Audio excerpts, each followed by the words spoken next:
On complex software projects, a divide almost immediately forms between the people requesting the software and the people building it. They exist in silos, speaking isolated languages. Domain experts use the jargon of their field. They describe the system in terms of high-level workflows, operational policies, and specialized business outcomes. Developers, meanwhile, discuss the system in terms of design patterns, database schemas, foreign keys, and technical implementation details. When these two groups meet to define requirements, a translation layer forms.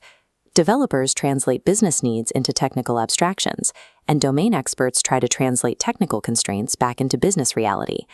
This constant, imprecise translation degrades the structural integrity of the software.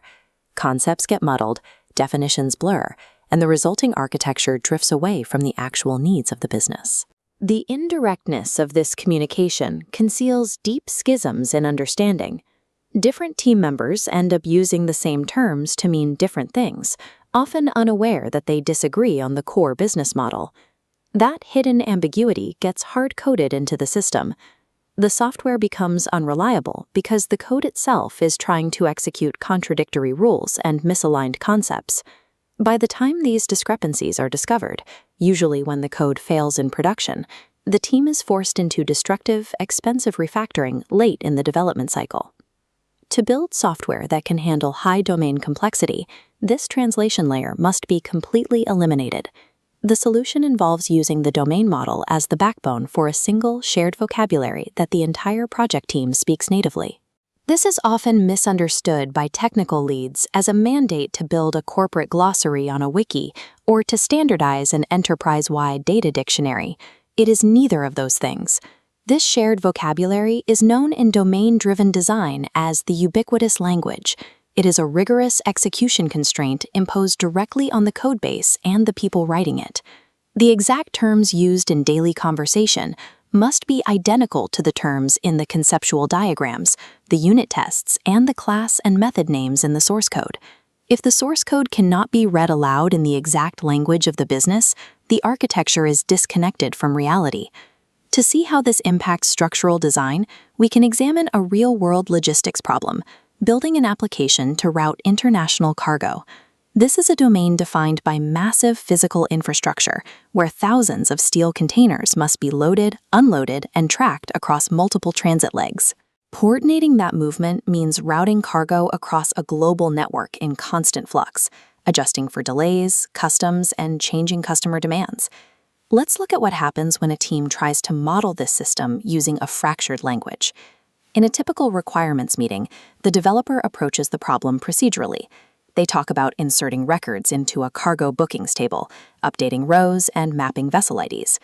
The logistics expert responds by talking about what actually matters to the operation, like ensuring the route is recalculated if the customs clearance point changes. Because they share no common terminology, every statement requires on-the-fly translation. The expert tries to understand database tables, while the developer tries to map customs logic onto database triggers. The conversation becomes increasingly verbose, bogged down by explanations of application features, edge cases, and technical constraints that have nothing to do with shipping cargo. Through all of this back and forth, the team fails to capture the actual rules governing how a route is determined or validated. The code resulting from this fractured dialogue will take the form of a weak, highly procedural system interface. You end up with application services bloated with generic methods, requiring developers to pass a dozen null parameters to satisfy the database schema for a single edge case. Operating with a fractured language leaves the software as a passive repository of data. It lacks the explicit models required to enforce business rules. Now, let's reset that scenario using an enriched domain model. This time, the developer and the domain expert are constrained to a strict, agreed-upon, ubiquitous language.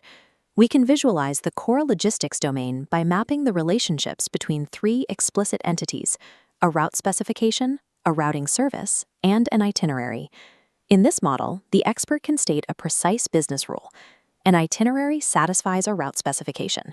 Those spoken nouns map perfectly to the actual class names implemented in the codebase, and the action translates seamlessly into a precise, testable method signature on the routing service. The requirements conversation becomes incredibly concise.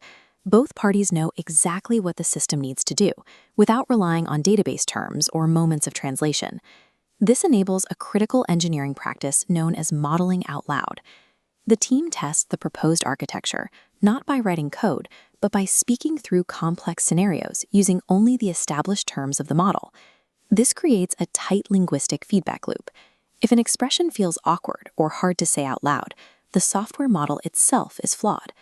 That verbal friction is direct, actionable feedback, indicating a structural defect in the code's design. Domain experts must aggressively challenge any terms or structures that fail to accurately capture how the business operates. Developers, in turn, must push back against ambiguous terminology that will lead to fragile, buggy implementations. This establishes an absolute rule for the project. A change in the team's spoken language is a literal change to the software model.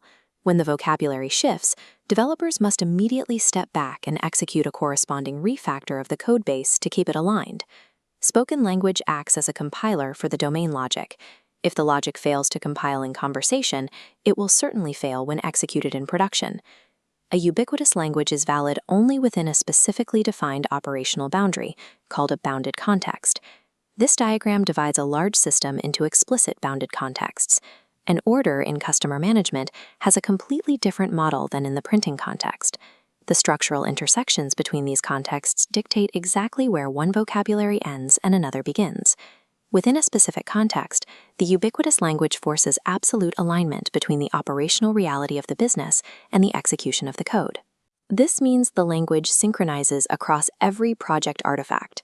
A term like route specification exists identically in a spoken sentence, a UML diagram, a unit test, and a domain class.